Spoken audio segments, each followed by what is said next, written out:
Chris, what goes into, say, the average week? Let's say you've done a Saturday URC, you have another Saturday URC ahead. What's the shape of your week and what you get through? Yeah, it's pretty busy, Murray, to be honest, particularly if you're backing up week to week, as we move into the season. But to be honest, it kind of starts pretty much once you come off the pitch. So in general, so Johnny coaches all the professional referees in Ireland. He watches all the games live, and we'll get some initial thoughts and a playlist of how he's seen the game. Very often, pretty much as soon as we come off the pitch, we'll have that within the first couple of hours. So that gives us an initial starting point of maybe some of the bigger talking points, the things that we're going to be discussing and review. So generally, we won't be refereeing much in Ireland aside from the derbies. So if the game's on a Saturday, Sunday will be a travel day. We'll watch the game back for probably the first time. Look at some of the notes and I guess come up with our own thoughts on our performance. It is very much referee led, and I think what you tend to find is, as frustrated or as much as I understand fans and media getting frustrated about things that happen potentially in a game. I think I could speak for certainly all the 5 Irish referees, is that we're our own harshest critics. So, if there's something come up in a game and maybe we have made a mistake, well, it'll be something that we would pick up pretty quickly on and look to rectify during the week. So, as I say, Sunday is a bit of a review travel day, and then Monday, really cracking into it. So, generally we would have a kind of a 2-hour call with Johnny. So for me, we're obviously a little bit further apart. He's Limerick, I'm Ulster. So typically that'll be done over Zoom. I think it's a little bit different for the lads down in Limerick, where they're actually able to meet up, discuss the game, and that would be in a lot of detail. Partly about, like, did we get this right or wrong? Because that's clearly important, but a lot of the conversations about, like, how are we going to improve? How are we going to fix this? That scrum call was poor. Like, what were you seeing? What do we need to do to make sure the next time we have a similar situation, we're going to do that slightly differently? So it's very much a coaching conversation, and I guess very much growth about just trying to improve and build it week on week, building those experiences. So we'll tend to do that Monday morning, and then we'll feed back into the competition. So we're actually really fortunate. I think there's a really good alignment in the processes that we do after the game, from World Rugby right through to the European competitions and in the URC. So we'll kind of feedback on an initial level of how we felt we performed, what we felt the main talking points are, what accuracy was like around kind of key areas that they set, which should not surprise anyone, around breakdown, safety, scrum, line out, and an overall summation of the big moments in the game and how we felt we overall did. So we do that. There'll be an external reviewer appointed for all those games. So all the competitions will have people who are independent, very often ex-referees, very established, previously, in URC, we have Nigel Eoin, Stuart Berry, George Clancy, as well as a reviewer, and Neil Patterson from Scotland, as well as Tapa Hennan, who kind of runs the thing. They'll feed back into us, and it's very much a blow-by-blow account of the game. So when you blow your whistle, was it right? Every decision is audited. Times we didn't blow our whistle, and then we focus a lot on those kind of high-impact moments. The scrum is reviewed, every line-out is reviewed, and that'll really generally wrap up on around like a Tuesday or Wednesday conversation with look, you've told us what you think about the game as a referee. This is how we feel you've performed. With an awful lot of evidence of timings, we thought you could have done this differently, or this was discussed. It's almost like a full timeline of the game. So that kind of closes off the game for us in general. I think most of us would probably look to train Monday, Tuesday. So a bit of weights, a bit of off-field conditioning probably Monday, and then maybe a good hard running session on a Tuesday.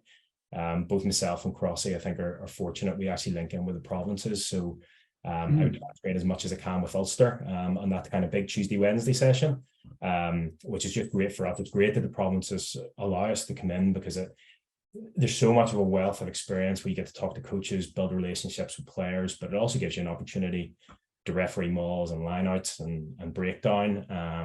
So generally I would do that, and that'd be my running session on a Tuesday. Wednesday's often a day off, and then as soon as you move into Thursday, it's full steam ahead for whatever's coming the next weekend. So, a little bit of prep, watching what the teams have done previously, particularly around set piece, linking in with your team of match officials, which can sometimes be difficult in URC because it's not often Irish. It might be a couple of Scottish guys that you've maybe worked before, or Welsh or Italian, South African.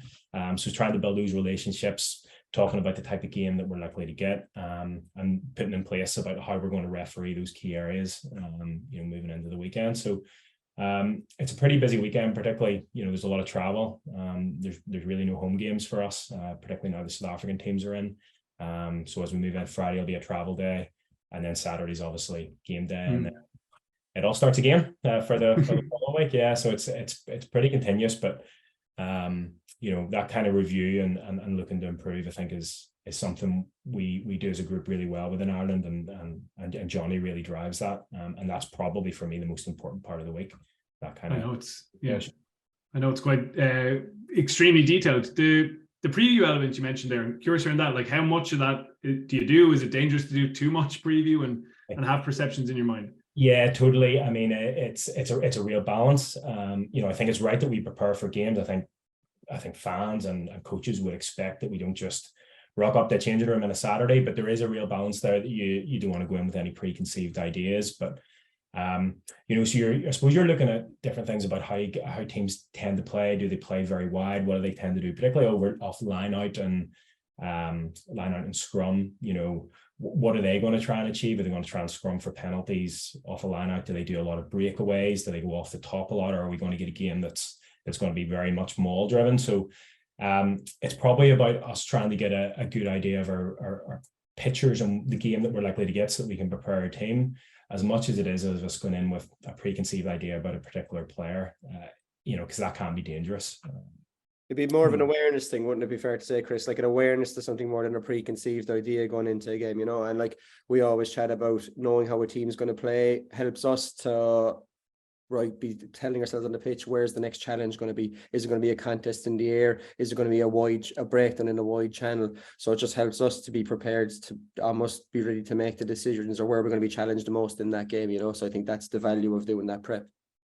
That makes a lot of sense. The review element of it, because obviously there's kind of grey areas still, or interpretation is involved, and even some of the highest profile incidents, even after the game, you'll hear that even the referees disagreed on it. Like, what's that process like, say, with Johnny, who's got his view on it and you've got your view? Do you usually end up in a kind of consensus place, or how does it work?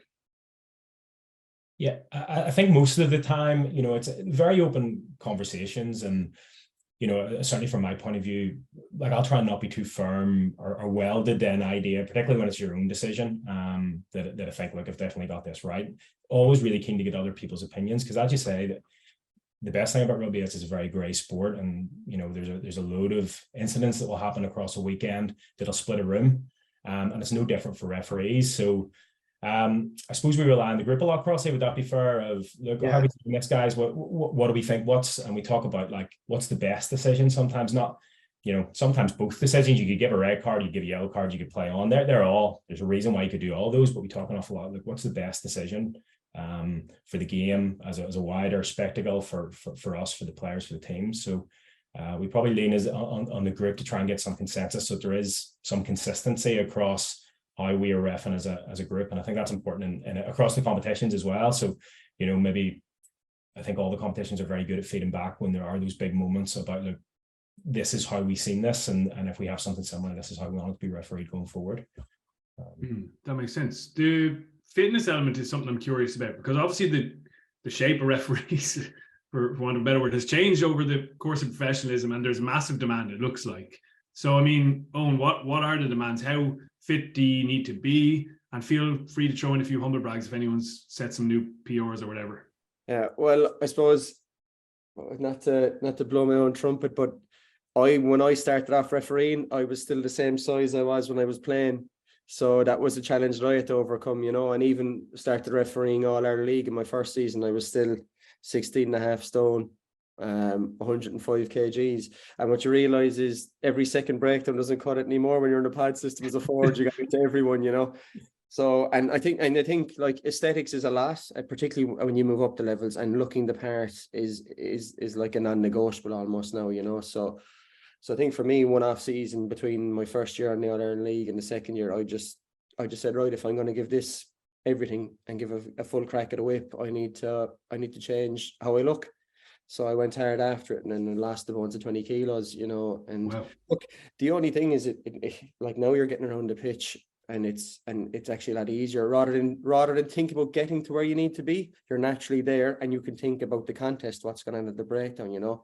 So, and you look at the shape that, as you said there, you look at the shape the referees are in now, and you look at how rigidly the guys in the top bracket, like Chris will tell you, how regularly they're fitness tested and body fats taken and all that. Like there's no hiding room now. And look, we'd always say to referees, no matter what level you're reffing, you need to be as fit as the players to be given a fair crack at the whip to everyone. If you're off the pace, the players aren't getting a fair shot.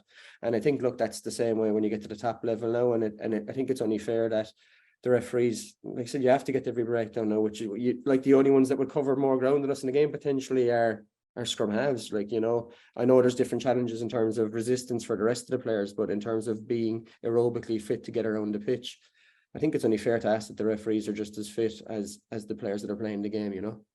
So what are those measures like, Chris? What's the gold standard? So we have over the last couple of years, and just back up everything Crossy said, it's so important. When World Rugby, it was actually considered as part of selection criteria for World Cup.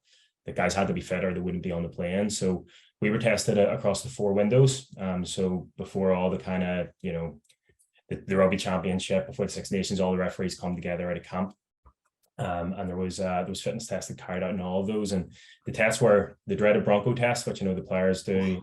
We have body fats taken as well, a counter movement jump, and then a speed test. And some of the guys, like, I mean, for me, my background was never really, like, I didn't really train before I would have done a bit of running. It's been a real adjustment for me to suddenly I'm training in the gym 3 times a week and on a pitch 3 times a week, you know, and then a match on a Saturday.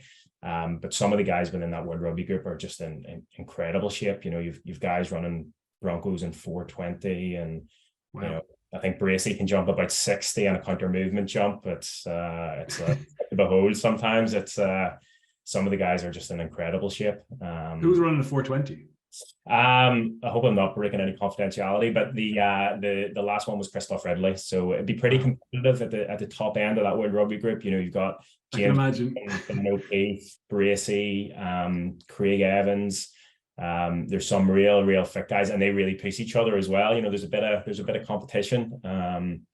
But the realities is, you know, you've got to look like you belong, I think, on a rugby pitch, and the players are only getting bigger. You know, they're and we've got to kind of fit in with that. So fitness is, I think it's just a non-negotiable. I think the days of having guys, you know, reffing who did have a bit of a belly, maybe you got 20 or 30 years ago, I just think they're gone. I don't think that's an option any longer.